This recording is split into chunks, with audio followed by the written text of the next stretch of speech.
This video is brought to you by Harrys.com. Welcome back, everyone. Thank you for joining me. If you are not already, go ahead and subscribe to the channel and turn on your notifications. And as well, after the video, if you have any questions, you can leave them in the comments below. Today is unseasonably warm, so we're going to go ahead and change gears a little bit, moving outside and start the paint job on the house, starting with pressure washing and see how far we get.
It only took me about 2 minutes to break that extension handle. The little tip that threads on just snapped, and then after it snapped, I just was almost disappointed in myself that I couldn't tell that this was going to break before I did it. But the pole was decent looking, cost $30, so I thought that was expensive enough to be nice enough. And it had pictures of all kinds of things that they were implying you could attach to it, including a paint roller on a 16-foot long extension. So you can imagine a roller frame with a roller loaded up with paint extended out. It should be able to handle more than it only, not even extended, reaching up maybe 8 feet. So I was disappointed in that. Went back to Lowe's, returned it, went over to the painting section and bought this. It's a fiberglass extension pole. The parts that telescope out are aluminum, and then the threaded portion there is metal, and it's riveted onto the aluminum extensions. The brush head, bought this brush head while I was there again today, and then this was the one that I bought the other day. So this was some Craftsman brand thing with a normal 4-foot handle, but this is a much larger brush head. I really liked it. It's a real soft one too, so this is a good one for like washing cars and stuff, but it's a nice big surface area for doing the house. But I went ahead and picked up this one. It would be a little bit more maneuverable in tight areas, and then when I need to extend it way up, it's probably less than half the weight of this. So I think it's going to make it a little bit easier. My mix is just one of those house siding mixes, just mixed up with some water, and then I also have it in my pressure washer, so that will apply it to the house. The pressure washer will knock the loose stuff off, and then the scrubbing action will remove that white chalky stuff you get on your hands when you touch aluminum siding. The old 5-day shadow's really kicking in. Man, I've got to get to work on the house. But I gotta get it cleaned up first. You big knife-wielding beast! Put that down and use this Harry's razor. Use some Harry shave gel. What is your favorite part of shaving? The feel of a fresh razor? How smooth your skin feels afterwards? Or is it the general feeling of taking care of yourself? For me, it's all about the ladies. My wife and daughter, that is. Harry's helps keep me smooth to where I keep getting them sweet, sweet kisses. I also ask, what is your least favorite part about shaving? Is it the expense of razors, or how quickly they become blunt and unusable? For me, it's when a low-quality razor tears your face a new one as you shave your 33-year-old peach fuzz off your upper lip. How do we solve this problem? The answer is Harry's. Harry's is a personal care brand that has reinvented the way you shave, helping you to shave in a premium, hassle-free way. They also support great causes by giving 1% of their global sales to nonprofit organizations that provide mental health care to men in need. As a person with many interests, product packaging being one of them, Harry's does a bang-up job at boxing up their razors and accessories, and for that reason, I give Harry's a big thumbs up. What sets Harry's apart from other shaving sets, you may ask? It's their weighted handle, their precision trimmer blade, and the flex hinge design, which allows all 5 blades to follow the contours of your face, making it one of the safest razors out there that gets the job done. When you combine these well-engineered features with their ridiculously easy-to-get razor refills delivered straight to your door, Along with the available foaming shaving gels and creams, Harry's simply cannot be beat. And newsflash, they just released their sharpest blades ever, and they're still at the same low price of only $2 each. And how much is this trial set? It's only $3. Yes, that's right, only $3. And they also have amazing gifting sets on their site, which make great stocking stuffers. The deal Harry's currently has on their trial sets is amazing, and you'll be supporting my channel by signing up. Redeem your trial set for just $3 when you go to harrys.com/homemadehome. A big thank you to our sponsor, Harry's, for supporting the Homemade Home YouTube channel. You certainly made a sharp decision.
that was a full wash job.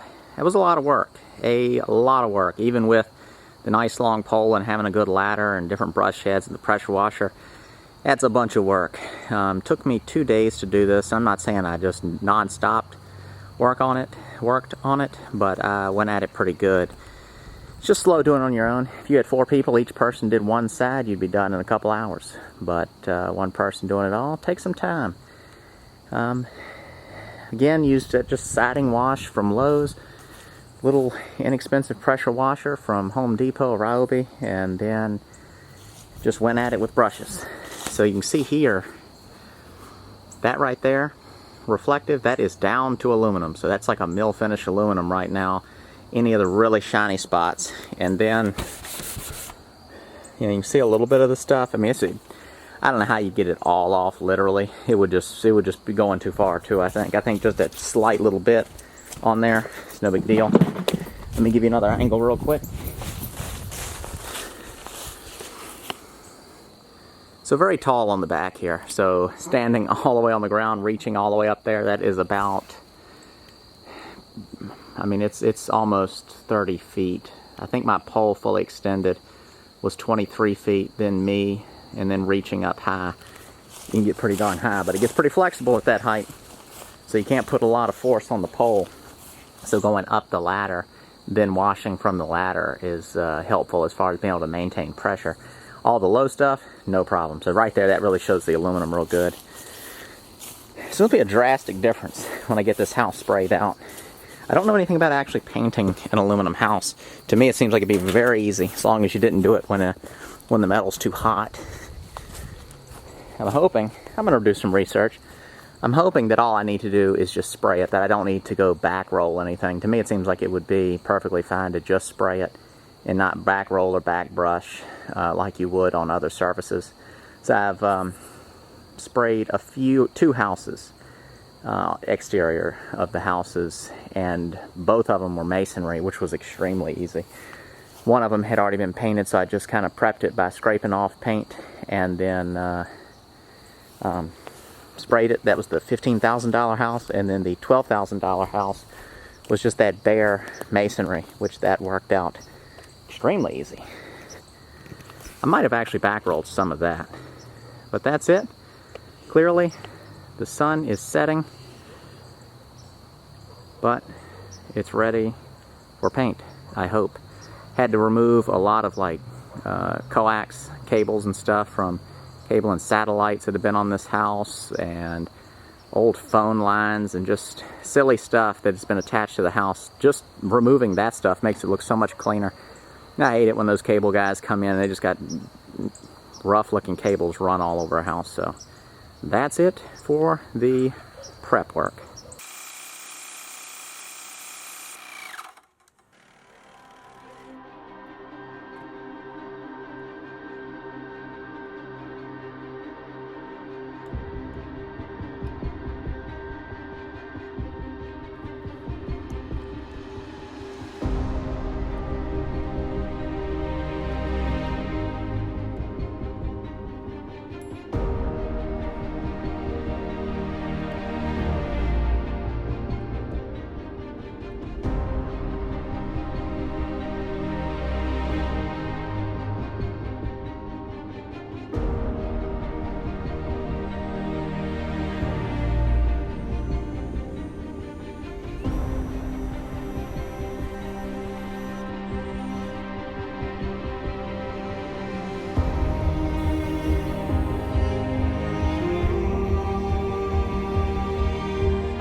It's really bright now, so it's probably hard to see, but you should be able to see the difference in that versus that. It is so nice looking in comparison. This is a satin finish, so when it dries it'll have a satin sheen. There are some nail holes and stuff. What I'm going to do is I wanted to spray it first, and then I'll come back and I'll fix any areas that I think need to be fixed, but I wanted to spray it first where I didn't fix things that I didn't really need to fix. But I'll probably come back in and maybe just spackle some of those holes and then just touch up those spots. And then in some of the worst areas, if it affects a large area, I might kind of respray that after I'm done and kind of feather out so I don't affect the sheen too much. But things are looking good. Looking forward to moving on, getting the whole house painted. Spraying is so satisfying. It is so fast and it is so clean looking. If you do it right, you don't get any drips, and you get such an even finish versus a rolled or brushed application.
You're so smooth and you won't even have to use my lady's razor anymore. You're so handsome. You achieve such a smooth shave. Stop it, please. Oh my gosh. Stop. You're soft as a cat. Embarrassing me. You smooth man, you. You're so handsome. Now your face is pretty smooth and all, but you do have a few nose hairs you need to deal with.